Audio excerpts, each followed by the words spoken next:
ዳጣዬ ታሪክ ሰራች። ዛሬ እንግዲህ ዳጣ እኔስ እንደውች ልጅ እውነት ልትከዳቸው ነው እነኝን ሰዎች እያልኩ ለካ እሷ መሀሊትን ጉዶን ልታይ ነበረ። እንደ መሀሊት አሁን እሷ ብቻ በእሷ ቤት ብልጥ ስለሆነች አቶ ካሌብ እንግዲህ እዛው ተጎልቶ የሚሰጣት ሜሽን በጣም የሚያስፈራ ነው። ከዛ በኋላ ካሌብ መድብል መከታተል አለብሽ ትህትናን የት እንደደበቃት ከዛ በኋላ የሚደረገውን ነገር ሁሉ ታደርጊያለሽ ብሎ አስፈራርቷት ነበረ። እሷም ታዲያ ወደ መድብል የምትቀርብ ከሆነ ችግር ይፈጠራል። ስለዚህ ማድረግ ያለባት ምንድን ነው? ሰው አግኝታ በሰው እንትን ልትል ማለት ነው። ከዛ በኋላ ዳጣን አግኝታ እንግዲህ 1.5 ሚሊዮን ብር ሰጥሻለሁ ይሄንን ነገር ታደርጊያለሽ ስትላት ዳጣዬም አመነታች። ከዛ በኋላ እሺ አለች። ምክንያቱም የእሷን መጨረሻ ማየት ስለፈለገች ብቻ። እውነት ደስ ብሏት የተስማማች መስሏት እንግዲህ ሰራችላት ማለት ነው። ወይዘሪት መሀሌት አሁን ላይ አጣብቂኝ ውስጥ ገብታለች። መድብል ደግሞ እንግዲህ ከአለም ፍቅር ይዞታል መሰለኝ። ኤዱዬም በቅናት እንግዲህ ተንጨርጭራለች። በጣም እየተናደደች ነው፣ በጣም እየቀናች ነው ማለት ነውና እንግዲህ የሚሆነውን አብረን የምናየው ነው የሚሆነው። ካሌብ ብሩክም እዛው ጋር ቁጭ ብሏል። አሁን ላይ ብሩክ መውለድ እንደማይችል ቅድስት ተረዳች ማለት ነው። እናም ቅድስት እንግዲህ ከዚህ በኋላ ብሩክ መውለድ እንደማይችል ነው የተረዳሁት ምናምን እያለች ነበረ ማለት ነው። እና እንግዲህ ከባድ ችግር እየተፈጠረ ነው ማለት ነው። ከዚህ በኋላ ምን እንደሚፈጠር ማወቅ ጉዳይ የለም። እንግዲህ ናቲ ማነው መድብል አሁን ላይ በጣም በቃ መሀሌትን ማጥመጃ አግኝቷል። ዳጣዬም ስለተስማማች በጣም ደስ ብሎታል። ግን መድብል ይቆጣኛል ብላ በጣም ፈርታ ነበረ። ማህለች ምሳሌ ማነች ዳጣዬ ማለት ነው። ግን እሷ ለካ መቼም ቢሆን እነ መድብልና እነ ብሩክን አሳልፋ እንደማትሰጥ ነበር። እናም ወይዘሮ ማህሌት ሁለታችንም አራዳ ለአራዳ ተገናኝተናል። ይኸውልሽ አንቺ ዘር ማንዘርሽን የሚቀይር ገንዘብ ነው ፈጥሻል። ከዛ ለካሌብ ምን አድርጋ ምንም በላይ ሪከርድ አደረገች። ይኸውልህ ካሌብ ስልክ ስደውል ስለማታነሳ ነው ሪከርድ ማድረግልህ። እናም ትህትናን የሚከታተልን የመድብልን ሰው አግኝተናል። ስለዚህ ጠቀም ያለ ገንዘብ እንሰጥሻለን፣ 1.5 ሚሊዮን ብር እንሰጥሻለን ብያታለሁ። አፏን ለመዝጋት 100,000 ብር ይበቃታል አለች እኮ ደግሞ አይ መሀሌት። ከዛ በኋላ እንግዲህ ፊቷን ቅስቅስ አድርጋ ዳጣ ወደ ቤት ተመልሳ መጣች። ምን ሆነሻል ዳጣ? መሀሌት ምን መንገድ ዘጋችብኝ? ምን? አዎ መንገድ ዘጋችብኝ። ለምን ሲባል ገንዘብ ጠቀም ያለ ገንዘብ እሰጥሻለሁ እምልሽን አድርጊ ያለች። ጉድ እኮ ነው ጭራሽ። ለምን አናቷን ብለሽ እኔ ባንቺ ቦታ እጄን እሰጥ ነበር ለመንግስት አለች። እንትና ቅድስት ማለት ነው። ከዛ በኋላ ተረጋጊ ቅድስት ብሎ አረጋጋት መድብል። እሺ ከዛማ አሰብኩ አወረድኩና ገንዘቡ እንደማይበቃኝ ነገርኳት። ከዛ 1.5 ሚሊዮን አድርግልሻለሁ አለኝ እንጂ እና ተስማማሽ? ለምን አልተስማማሽም? ተስማምቻለሁ። ጎበዝ ዳጣዬ ጎበዝ። አሁን ቀጣይ ምን ማድረግ እንዳለብን ማሰብ አለብን። እሷን ወጥመድ ውስጥ የሚከታትን ነገር ማዘጋጀት አለብን እያሉ ነው እንግዲህ መድብል። አላውቅም ፕሮፋይሉ ግን ዛሬ ላይ የለጠፉት ያስፈራል። ምን ገጥሞት እንደሆነ አላውቅም። ካሌብ የሚባለው ሰውዬ እንግዲህ እዛው ከቁጭ ብሎ የድንጋይ ጉልቻ መስሎ መልእክት ያስተላልፋል ማለት ነው። እና ይሄ ጉዳይ እስከ መቼ ነው? የመድብል ነገርስ እንዴት ነው? ብሩኬም እንደምታዩት እንግዲህ ከደረሰበት መድኃኒቱ ውስጡን በጣጥሶ ጥሎታል። ልጅ መውለድም አይችልም ምናምን ነገር ተብሏል ማለት ነው። እናም ቅድስት አሁን ላይ በጣም ግራ ተጋብታለች። ኤዱዬ ታዲያ መድብል አለምን ያፈቀረት መስሏት በጣም ተንጨርጭራለች። በነገራችን ላይ ፍቅር ባይዘው ኖሮ እንዴት በሯ ላይ እሷ ስትቀባባ እንደዛ ቆሞ ያያት ነበር። አለም ተብዬዋም ደግሞ ስርዓት አልባ ናት።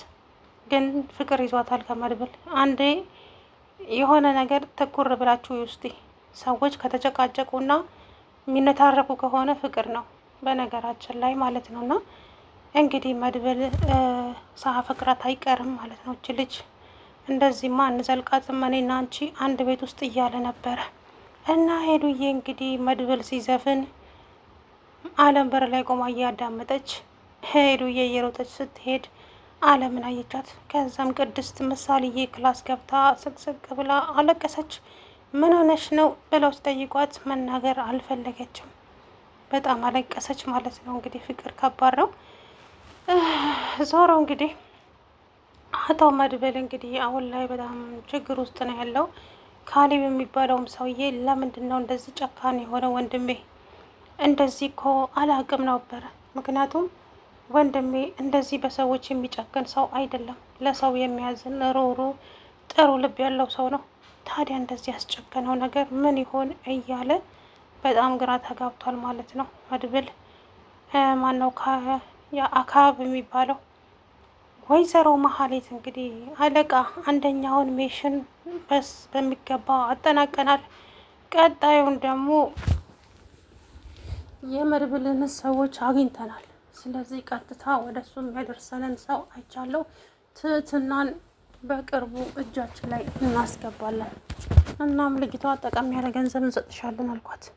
በትንሽ ነገር አታልያታለሁ። 100,000 ብር አሁን ለማዘጋት ይበቃል ላይ እንግዲህ የዳጣን አፍ አዘጋለሁ ስትይ ያንቺን አፍ ይዘጋልሽ እና መድብል ይገላግልሻል ማለት ነው። ወይዘሪት መሀሌት ታዲያ ሁሌ ተንኮል፣ ሁሌ በቃ ምን ልበላችሁ፣ ሁሌ መጥፎነትን ነው የምትሰብከውና ከዚህ በኋላ ደግሞ ምን እንደሚፈጠር እንግዲህ ለመገመት ራሱ ይከብዳል ማለት ነው። ምክንያቱም ያደረገችውን ነገር ታውቃላችሁ አይደለ? በጣም ብዙ ነገር ነው ያደረገችው፣ ብዙ ስቃይ መከራ። ይሄ ነገር ደግሞ እስከ መቼ የሚቀጥል ይመስላችኋል? የሰው ልጅ ተንኮል፣ ምቀኝነት በዚህ ደረጃ አላቅም በእውነት። ዞሮ እንግዲህ ከኛ ህይወት እሷ መቼም ልወጣ አትችልም። እሷን ከህይወታችን ውስጥ እንዴት የምናስወጣበትን መንገድ ወይ መሀሌት ወንጀል ሰርታ የምትታሰርበትን እያመቻቸን ገደልን ከታታለን እያለ መመካከር ጀመሩ ማለት ነው። እንግዲህ መጨረሻዋ ይመር።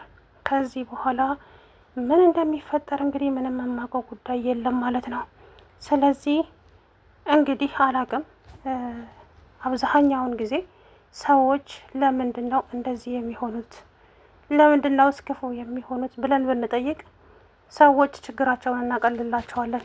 ብሩኬም አሁን እንግዲህ በቀድሞ ሚስቱ በወይዘሪት መሀሌት ነው እንደዚህ የሆነው። እሷ ናት እንደዚህ ያደረገችው እንግዲህ ሚስቱን። ምክንያቱም ከቅናት የተነሳ ከምቀኝነት የተነሳ ብቻ እኔ እንጃ ምን ልበላችሁ፣ የእሷ ነገር ምንም ማነቂያ የለውም። ወይዘሪት መሀሌት እንግዲህ ተንኮሏ ሁሌም እንደቀጠለ ነው ማለት ነው። ከዚህ በኋላ ደግሞ እንግዲህ ምን እንዳዘጋጀች ምንም የምናውቀው ጉዳይ የለም። ሬስ የሷ ነገር ተገርኖ ይብሰል ነው ብቻ። የእውነት ነው የምላችሁና የመሀሌት ነገር በጣም ነው የሚገርመኝ አንዳንድ ጊዜ ሳስበው። ዞሮ ከዚህ በኋላ ደግሞ እንግዲህ ምን እንደሚመጣ የምናውቀው ጉዳይ የለም ማለት ነው።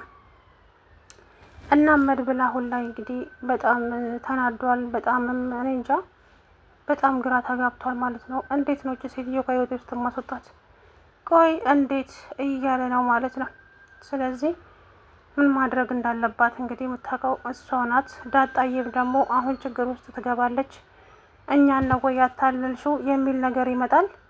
መሀሌት ችግር ታመጣባታለች ዳጣ ላይ ማለት ነው። እኔ መሀሌትን አታለሽ መኖር የምትችይት ይመስልሻል እንዴ ብላ ስቃዩን ታበዛባታለች። ምክንያቱም እንግዲህ መሀሌትን ታቋታላችሁ፣ በክፋት የተሞላች ሴት ናት መሀሌት ማለት እና ከዚህ በኋላ ደግሞ እንግዲህ የሚመጣውን አናውቅም ማለት ነው። እናም መድብል እንግዲህ ፍቅር ይሁን ብቻ ምንም ሊገባኝ ያልቻለው ነገር ነው የመድብል ጉዳይ አንዳንዴ ሳስበው ማለት ነው እውነት ለመናገር እና አሁን እሱ የወንድሜን ነገር ላስተካክል ነው የሚለው ሁልጊዜ። የወንድሜን ነገር ላስተካክል፣ የወንድሜን ነገር ላስተካክል እንጂ ስለ ራሴ አይልም። ምክንያቱም ብሩክ መሀሌትን እኔ እዚህ ቤት ውስጥ ይቅርታ አድርጉላት ብዬ ባላመታት ኖሮ እነሱም እሷ ላይ እሷም እነሱ ላይ ከዛ በኋላ እንግዲህ ምን እንደሚፈጠር የምናውቀው ጉዳይ የለም። ከዚህ በኋላም የሚፈጠረው ነገር በጣም ከባድ ነው። ምክንያቱም ደግሞ ወይዘሪት መሀሌት እንግዲህ አቶ ካሌብ በዛ ጋር ያስፈራራታል፣ በዚህ ጋር መድብል። አስባችሁታል? ለማመን የሚከብድ ነገር ነው ማህሌት የሚገጥማት ከዚህ በኋላ ማለት ነው። ምክንያቱም ደግሞ እንግዲህ ራሷ በገዛ እጇ ነው እዚህ ችግር ውስጥ የገባችው ማህሌት። የእውነት አላቅላት። የእውነት ነው ብላችሁ የሚፈጠረውን ነገር ብቻ ማህሌት ትጋለጣለች ዞሮ። እናም እንግዲህ ወይዘሮ ማህሌት ከዚህ በኋላ ምን አይነት ነገር የሚጠብቃት ይመስላችኋል? ከባድ ነገር ነው የሚጠብቃት። በጣም ከባድ ፈተናዎችን ነው የምታስተናግደው እውነት ለመናገር። ምክንያቱም ደግሞ ይገባታል ማለት ነው እቺ ባለጌ። እሷ ሁልጊዜ ክፋት፣ ተንኮል፣ ምቀኝነትን ብቻ ነው የምታስበው እና ከዚህ በኋላ ደግሞ እንግዲህ ዋጋዋን ታገኛለች ብዬ ተስፋ አደርጋለሁኝ። ሰላም ውድና የተከበራችሁ የቻናሌ ቤተሰቦች እንዴት ናችሁ? አለው ደህና ነኝ። እንግዲህ መድብል ጀግናው ዛሬ ማህሌትን እንግዲህ ጎትቶ አንተን ወደ ጫካ ወስዷታል ማለት ነው። ምክንያቱም ያደረገችው እንግዲህ ቀላል ነገር አይደለም። እንደገና ደግሞ ዳጣንም ለማጥመድ እንግዲህ ይሄን ያክል ገንዘብ እንሰጥሻለን፣ የእነሱን ኢንፎርሜሽን እያንዳንዱን እያመጣች ንገረኝ አለቻት።